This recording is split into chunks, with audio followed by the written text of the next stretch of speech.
जय श्री राम भैया।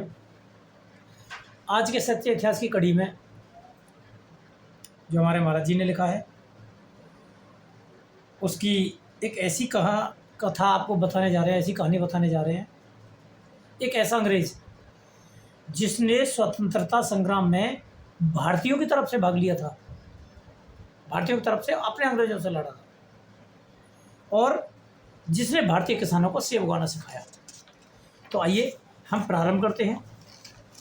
अमेरिका के जाने माने परिवार का बेटा और stocks and Paris machine company का वारिस होते हुए सैमुअल एवांस स्टॉक्स जूनियर ने अपना जीवन भारत में कोढ़ से पीड़ित मरीजों की सेवा करते हुए बिताया था। आखिर क्यों, क्या था ऐसा इस भारत में? उसने क्यों सोचा कि इस भारत के लोगों की सेवा करनी चाहिए? उन्होंने न केवल अपनी जिंदगी भारत में बताई बल्कि अंग्रेजों के विरुद्ध भारत के स्वतंत्रता संग्राम में भी भाग लिया। ये कहानी है स्टॉक्स जूनियर के सत्यानंद बनने की।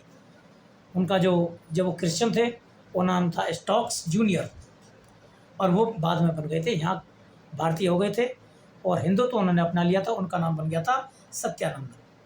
तो सत्यानंद जो गरीबों के हितों के रखवाले थे और भारतीय स्वतंत्रता सेनानी भी थे। इनका नाम शायद आपको इतिहास के पन्नों में कभी ना मिले, क्योंकि हमने आपसे पहले ही बताया है कि यहाँ सच्चे इतिहास की वो कड़ियाँ आपको बताई जाएंगी जो कहीं नहीं मिलेंगी आपको। कहीं नहीं का अर्थात कहीं तो हैं जहाँ से हमने इकट्ठी की हैं, पर उन्होंने संजोया नहीं है किसी ने, वामपंथी इतिहासकारों ने, और इस इतिहास को छुपा दिया है। वो हम आपके सामने ला रहे हैं और इसका सारा श्रेय उस टीम को जाता है, हमारे महाराज जी जो राष्ट्रभक्त हैं उनको जाता है। बार बार नमन करते हैं उनके परिश्रम को। तो आइए आगे करते हैं। साल 1904 में अमेरिका में अपनी आराम की जिंदगी को छोड़ सैमुअल भारत आए थे। उस समय अंग्रेजों का राज था भारत में। उनके पिता को लगा था कि उनका बेटा कुछ समय के लिए ट्रिप पर भारत जा रहा है। उस समय भारत को सांपों का देश कहा जाता। वो ये कहते थे बहुत अनपढ़ों का देश है, क्योंकि यही छवि हमारी बाहर पहुंचाई गई थी। उन्होंने ये नहीं बताया कि भारत इतना विद्वान देश है जिसकी हम शिक्षा नीति को तोड़ रहे हैं, जिनके हम गुरुकुलों को समाप्त कर रहे हैं। और आज भी हमें चाहिए कि हमें गुरुकुलों को पुनर्स्थापित करना चाहिए। हम शास्त्रों को पढ़ पाएँ, हम संस्कृति को जान पाएँ, हम पहचान पाएँ कि हम कितने महान थे। और हाँ, आज भी हो सकते हैं यदि हम उन संस्कृत के शास्त्रों को पढ़ें। पर चलिए विषय पे आते हैं। सैमुअल ने भारत आकर हिमालय की गोद में शिमला के पास कोढ़ पीड़ितों की सेवा करना शुरू कर दिया। इनकी परपोती आशा शर्मा ने इनकी बायोग्राफी गांधी के भारत में एक अमेरिकी, ये पुस्तक का नाम है, गांधी के भारत में एक अमेरिकी, आप पुस्तक ढूंढ सकते हैं, वहाँ लिखा हुआ है। जैसा कि हमने कहा, हमारी हर चीज़ सच्चे इतिहास में विद प्रूफ मिलेगी। जब सैमुअल भारत में काम कर रहे थे तो एक वक्त के बाद उन्हें एहसास हुआ कि अभी भी भारतीय लोग उन्हें भारी समझते हैं, लेकिन सैमुअल चाहते थे कि भारतीय लोग उन्हें अपना हिस्सा समझें। इसलिए उन्होंने भारतीयों की तरह कपड़े पहनना प्रारंभ कर दिया। इतना ही नहीं, उन्होंने पहाड़ी बोलना भी सीख लिया। उनका यह तरीका काम कर गया, लोगों में अपनापन आया, लगा कि कहते ना अपनी भाषा में फील है। हमारे तो यार एक कंपनी ने हिंदुस्तान यूनिलीवर लग दिया, हम तो इतना जुड़ गए, अरे भारत का नाम हिंदुस्तान के नाम से है, बस सच नहीं जाना ये उसके मालिक कौन और करते क्या है। बस इतने हम अपने सेंटिमेंट्स हमारे इतने जुड़े होते हैं अपनी भाषा के साथ, पर कुछ लोग हमें हमारी भाषा से दूर कर रहे हैं। वो नहीं होना चाहिए। ठीक है, भाषा सभी सीखें और भाषाओं का भी सम्मान करें, सीखें, सीखना बहुत अच्छी बात है, पर अपनी भाषा को अपमानित ना करें। कहते हैं ना कुछ महान मूर्ख जो कहते हैं यदि किसी का अपमान करते तो उन्हें हिंदी कर दी, अर्थात हिंदी का अर्थात अपमान होता है कुछ भी। जिस संस्कृति को छूने के लिए, जिसमें बसने के लिए विदेशी आके बसे, जिनकी हम एक कथा बता रहे हैं, वो इतनी बेकार हो सकती है? दुनिया के सबसे प्रिय भाषा ब्रज भाषा है और ब्रज हिंदी का एक अंग है। तो गर्व कर अपने हिंदी भाषी होने पर। आइए, धीरे धीरे सभी लोग उन्हें अपना मानने लगे और उन्हें समझ में आया कि सैमुअल उनकी सेवा के लिए यहाँ आए हैं।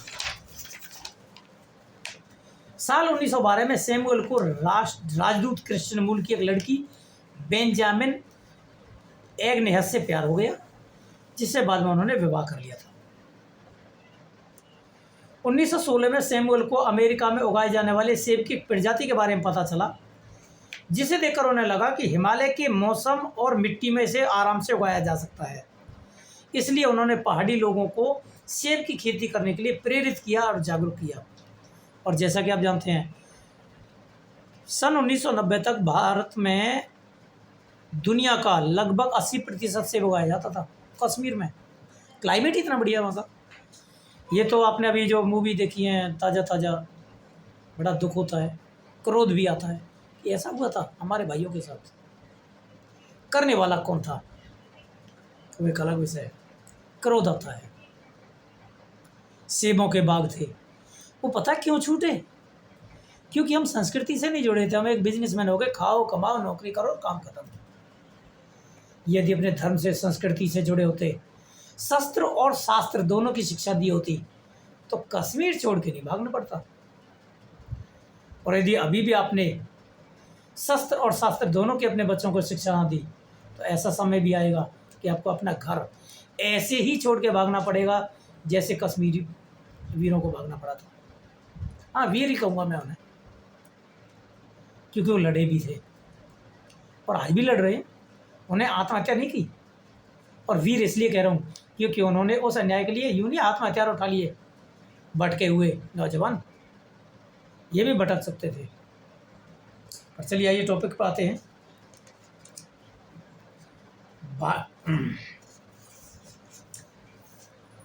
केवल इतना ही नहीं, उन्होंने अपने संपर्क के जरिए इन लोगों के लिए दिल्ली के बाजार के रास्ते खुलवा दिए।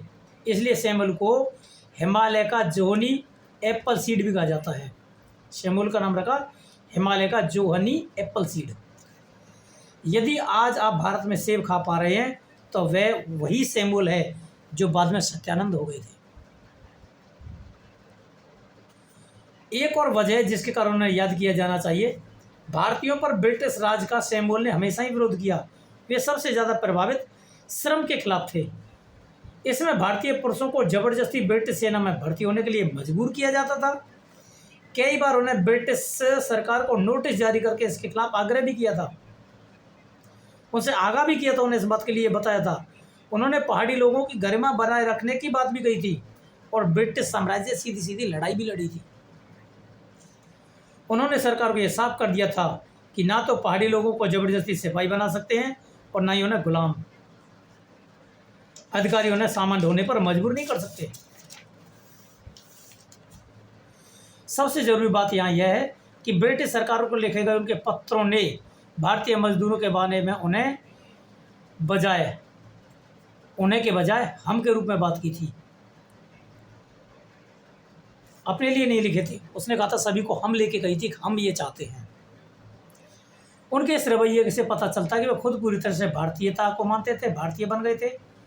वे अपनी लड़ाई में सफल रहे और ब्रिटिश अधिकारियों ने भारतीयों को सिपाही बनाने के लिए मजबूर करना बंद कर दिया।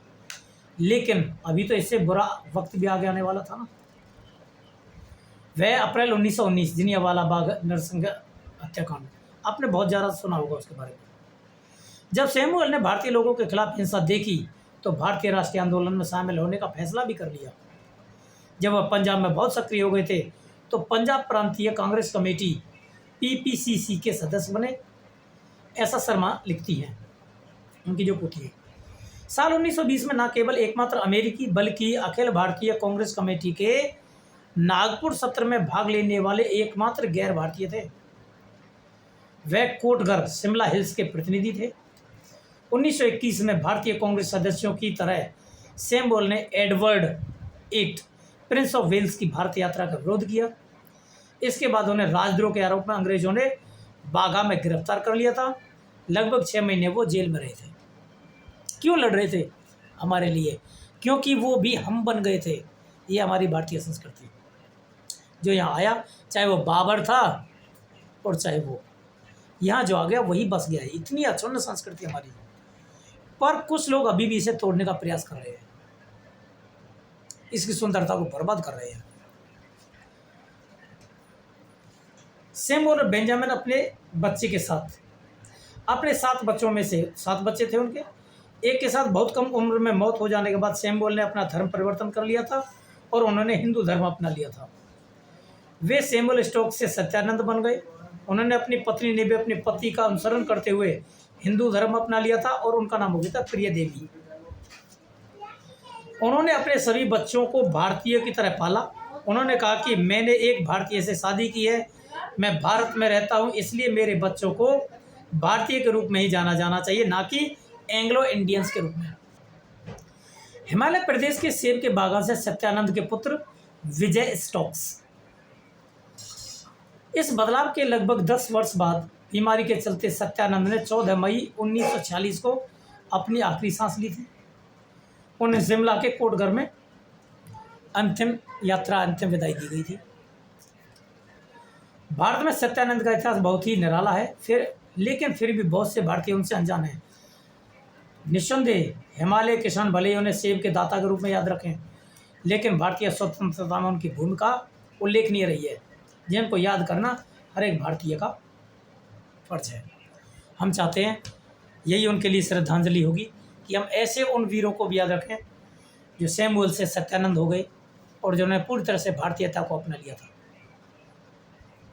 ये है सच्चा इतिहास। अगली कड़ी में हम एक और नया प्रसंग लेके आएंगे। तब तक के लिए नमस्कार। प्रयास करें हमारे चैनल को सब्सक्राइब करें, जिससे हम सच्चे इतिहास की और सारी सीरीज आपके पास भेज सकें।